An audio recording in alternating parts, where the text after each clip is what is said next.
Hi folks, this is Josh at Encore. I just wanted to show you that this is the harness I'll be removing for you. This is a 1987 GT. I looked it over real well. There are a couple ends I'm going to have to tie up in the interior area, but nothing power related, just I believe stereo and speaker related. But here it is, currently still connected. This is a lower mile car. It just sat in a field. You can see the condition of all these parts is actually really nice. No new ends as far as I can tell. No aftermarket electrical tape has been installed. This I will probably have to replace. This is the low brake fluid, and it's really hard to find one of these that hasn't been eaten up over the years, just because it's, I don't know, maybe it's because there's brake fluid on top of it, and I know that's a real caustic type of fluid. But all these connections look really good. The grommet hasn't been punctured for a stereo or a alarm system or anything like that, and the wiper connectors are good. So I'll look over all the terminal ends again real well before I ship anything out. But just before I removed it, I wanted to show you what I'm going at here. The dash has the mileage on it, so I'll show you that, and I'll show you, well, the best I can here.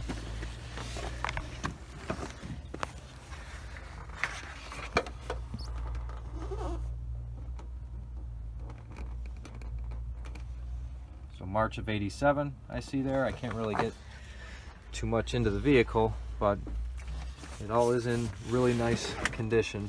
Let me see, I don't know if I'll be able to show you the dash. I sure can't see it where I'm at. Oh, right. I've already had plans to pull the top because I don't have much room here, as you can see, between cars, and you know, this is that's one reason it's taken me this long to identify this as the best harness that I have.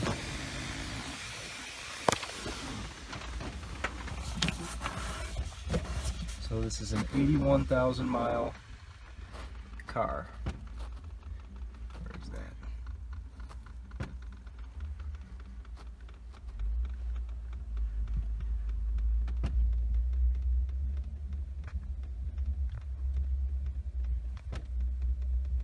All right, 81, gosh, everywhere I go there's a glare. 81,000 mile car.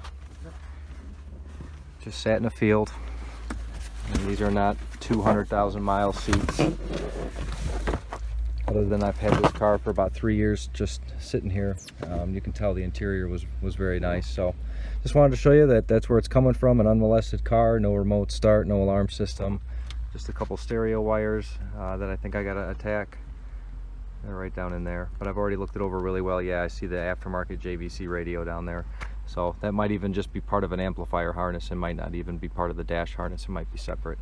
But there it is, and I'll be showing you shortly what it looks like removed. Thanks very much. All right, I'm at the halfway point now, so I figured I'd just check in with the camera and let you know what I see before I pull it. So I pulled the skin of the dashboard off just to make sure that I could get a good look. I mean, this is extremely difficult, like I was saying, to get in here and even remove this one. But I know it's that real nice low mile, as far as I could tell everywhere so far, unmolested 87 harness. So now that I've got the dash out, I looked over everything really well. I have not seen a broken clip yet. So this is on the hazard defrost and well, hazard and defrost switch.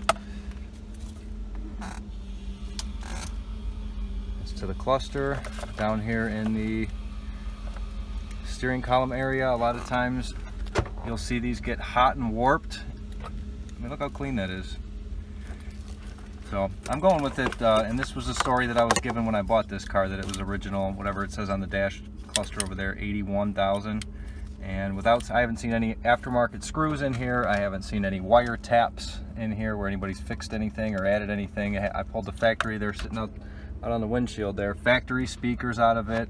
The only thing, like I said earlier, was that I saw there's this old school JVC radio installed, but it is after the dashboard harness. So these are the radio connectors for the actual dashboard. So you're going to get this side of the connectors right here. You can see they feed back in over here.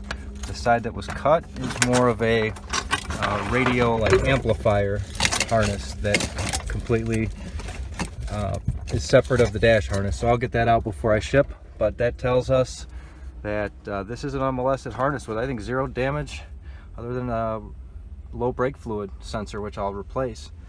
But no broken clips, no tapped into wires. The gasket is good. Low mile car, the exact year. And I'll go up to the front just so you can see I got everything disconnected already, and that it's all unbroken. So I went behind the fender, got out the washer fluid and the low fluid connectors without breaking anything. These were already all pretty much disconnected. These weren't, but they came off the frame nice. There's no corrosion or anything inside any of them. They all were water sealed, watertight, and I don't see any bare wire ends. So this is all really nice. And then I was able to get the wiper disconnected without breaking it. They can get kind of brittle when they get old, but they're all in nice shape. And I've already got the grommet pre-punched through the firewall, so all I got to do now is just unhook like the blower box, cruise control unit, pedal assembly, anything else in here. It's got to be disconnected, and then I'll do one more check with you when I get it all out. Thanks. And here it is out of the car, and now I've repaired any ends that needed to be fixed, and I've looked it over extremely well. I really have no major concerns about this harness. As I've been showing you, it's from a low mile car, it's from the correct year car, and it didn't have any molestation other than what I'd said earlier about by the radio.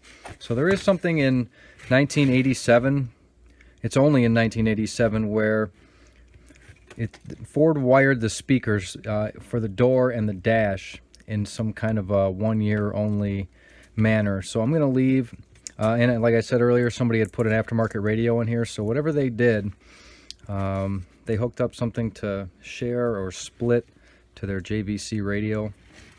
So if you forget about the speaker wires, which is just for the front either door or dash, I'll show you the repairs I've made, but there's really no other damage or damaged areas that you should have to worry about. I did repair, I didn't notice this when it was in the vehicle, but I did repair, this is for the starter solenoid on the fender well. They had extended the wires or maybe made a repair, but they didn't solder it or anything or have it really covered well. So I soldered this wire in, covered it like it's supposed to be. I used heat shrink tubing over that, so that should never give you a problem. So now we're over by this is the washer tank. We're in the coil area, a couple ground wire ends. We looked at these earlier, but this is final inspection before it goes out. Some of these are where they share with the headlight harness. Oh, this is that low brake fluid. It was damaged before. I found a repair end here, changed it out, soldered in the 3 wires, so that should be good to go now. This is where it meets with the engine harness. Like I said before, I looked in, especially any areas that usually would get wet. I looked in like the terminal ends for any corrosion or anything. I didn't see anything.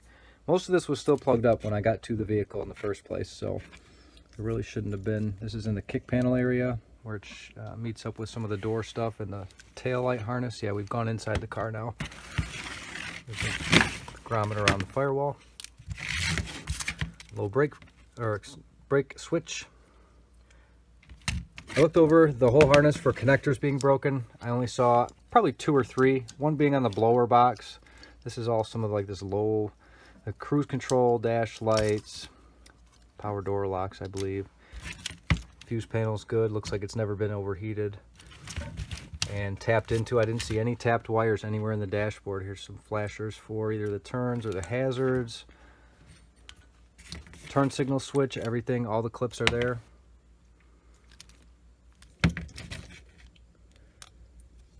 No damaged wires.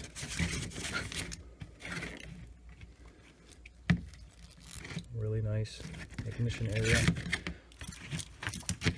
But yep, here's the radio connectors that you saw me earlier. I unplugged them, so there was nothing wrong in the dash area. It's just There's an extension harness to the amplifier that was cut. Hazard into frost, or convertible top in a convertible.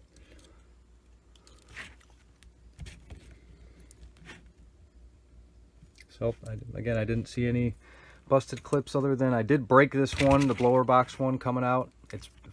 This plastic just doesn't flex anymore. Oh, I think I just almost finished off this one just pushing on it. So that's to the blower box. That really shouldn't give you, I think that's a blower motor resistor, so if that gives you an issue, let me know. But it really shouldn't. It should hold on to those terminals pretty tight. This is over in the passenger side kick panel, kind of by the glove box. Dome light harness, speaker wire, speaker extension to, I believe that's up, this is over to the door, so that goes out the passenger's door.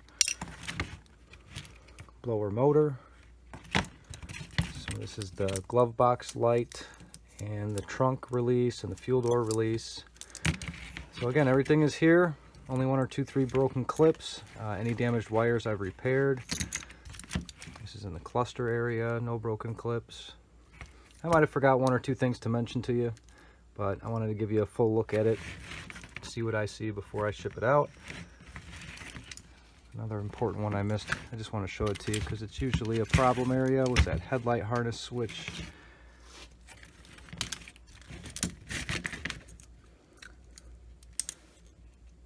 Okay, that's the hazard side. There it is. This would be for the headlight or fog light switch. It's not been melted, overheated, it's not been tapped into. It's not anything other than good. So again, that's 87 GT dash harness. I've only found 1 or 2 things that I've repaired, 1 or 2 broken clips that still exist, but I don't think there's any reason why you should have trouble using this. So thanks for your business and your patience, and don't forget about these 2 speaker wires when you get it.